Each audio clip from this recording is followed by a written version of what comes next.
Tiens, voilà un pigeon voyageur. Mais c'est Ernest. Il nous livre un billet. Voyons ce qu'il nous raconte. Gauchin légal, la pierre des liaisons illégales.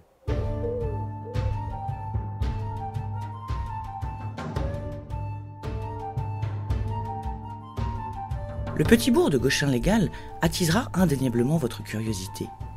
Voyez-vous sur la place du village, non loin de l'église, sous un beau tilleul, une volumineuse et surprenante pierre ovale? Elle est solidement enchaînée à une autre plus petite, carrée et scellée dans le bitume avec des allures de geôlière. Nous sommes au cœur de l'Artois, une terre de légende, où diables, fées et pierres hantent les lieux en faisant plus ou moins bon ménage. Perçons le mystère cocasse du Gal de Gauchin, pierre des cocus du village.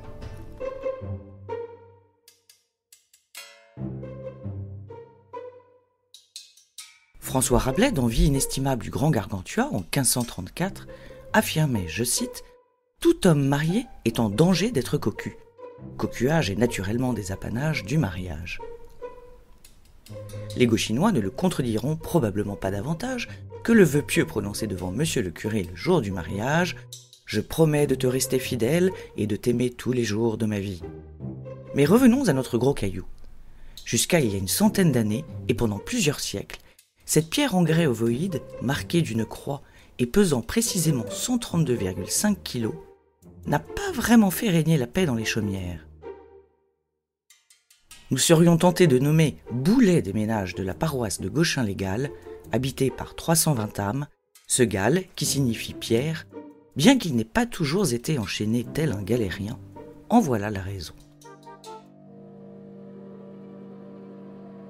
La nuit, la coquine Pierre entamait des pérégrinations et à coups de roulé-boulé venait tapageusement frapper à la porte d'un mari cornard avant de terminer paisiblement sa nuit devant le seuil de la maison du pauvre homme.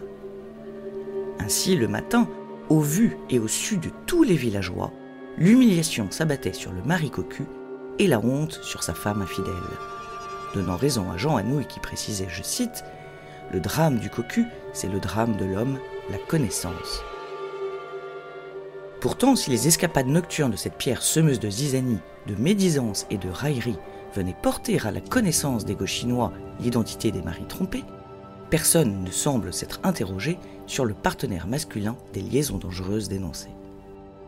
À se demander si un vent d'émancipation soufflait pas sur le village de Gauchin légal, donnant raison au dire du poète Eugène Beaumont, la fidélité est la forme la plus noble de la servitude.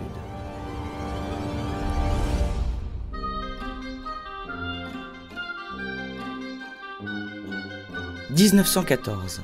Éclate la Grande Guerre et l'Artois se mue en un champ de bataille, investi notamment par des soldats anglais ou américains, en mal d'amour avec la fleur au fusil. La pierre s'en donne à cœur joie et multiplie ses promenades noctambules, traquant ainsi les Gauchinoises un peu fleur bleue. La femme, la plus vertueuse et la plus pieuse du village, trouva le maudit Gal devant sa porte. On raconte qu'il s'agit de l'acte vengeur et mesquin d'un officier britannique auquel la belle aurait refusé ses faveurs.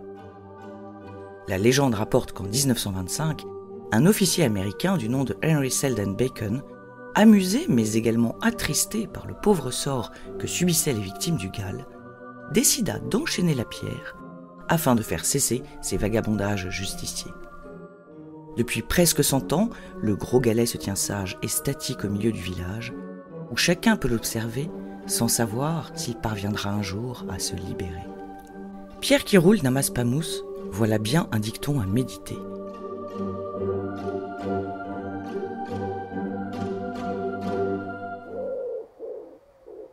Merci Ernest pour cette belle histoire.